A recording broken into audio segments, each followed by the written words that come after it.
Welcome to NCN news. నా పేరు ప్రశాంతి. బులెటిన్లో ముందుగా హెడ్లైన్స్ చూద్దాం. నిడదవోలు నియోజకవర్గాన్ని గుంతలు లేని రహదారుల ప్రాంతంగా మార్చడమే లక్ష్యం. రాష్ట్ర మంత్రివర్యులు కందుల దుర్గేష్. నిడదవోలు నియోజకవర్గంలో జరుగుతున్న వివిధ అభివృద్ధి పనులను, రహదారి నిర్మాణాలను రాష్ట్ర మంత్రి వర్యులు కందుల దుర్గేష్ క్షేత్రస్థాయిలో పరిశీలించారు. తాళ్లపాలెం గ్రామంలో పర్యటించిన మంత్రి దుర్గేష్ సింగవరం నుంచి నందమూరు వరకు నాబార్డు నిధులతో చేపట్టిన 2.5 కిలోమీటర్ల వరకు చేపట్టిన రోడ్డు నిర్మాణ పనులను పరిశీలించారు. పనులు జరుగుతున్న తీరును అధికారులను అడిగి తెలుసుకున్నారు. నాణ్యత విషయంలో ఎక్కడా రాజీ పడకూడదని మంత్రి కందుల దుర్గేష్ స్పష్టం చేశారు. అనంతరం మంత్రి దుర్గేష్ మాట్లాడుతూ కూటమి ప్రభుత్వం అధికారంలోకి వచ్చిన వెంటనే ప్రజల కష్టాలను గుర్తించి ప్రాధాన్యత క్రమంలో రహదారుల నిర్మాణాన్ని చేపట్టామని అన్నారు. నిడదవోలు నియోజకవర్గాన్ని గుంతలు లేని రహదారుల ప్రాంతంగా మార్చడమే తమ లక్ష్యమని మంత్రి దుర్గేష్ వెల్లడించారు.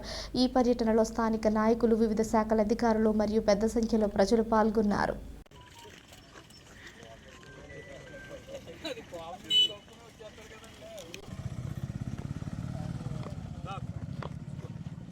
ఇప్పుడు మనందరం కూడా తాళ్లపాలెం నుంచి గూడెం కనెక్టింగ్ రోడ్లో ఉన్నాం. ఇంతకుముందు ఈ రోడ్డు చాలా అస్తవ్యస్తంగా ఉండేది.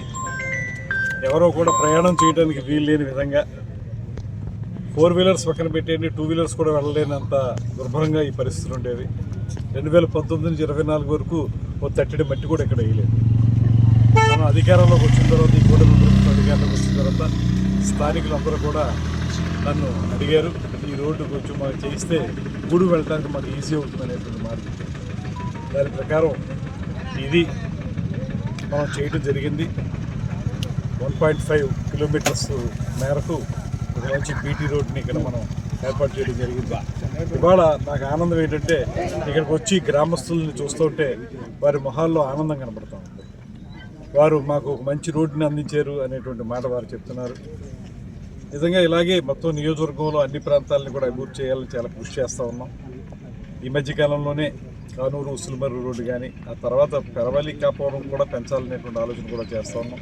చివటం రోడ్డు, ఉండ్రాజవరం, ఇవన్నీ కూడా కొత్తగా నేను దగ్గర కూర్చుని ముఖ్యమంత్రి గారిని రిక్వెస్ట్ చేసి, అదేవిధంగా R&B మినిస్టర్ గారితో మాట్లాడి సాధించుకున్నాం.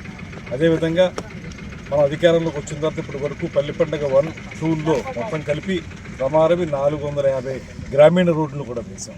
దానికి కూడా ఉప ముఖ్యమంత్రి గారికి ప్రత్యేకంగా ధన్యవాదాలు తెలియజేస్తున్నాను.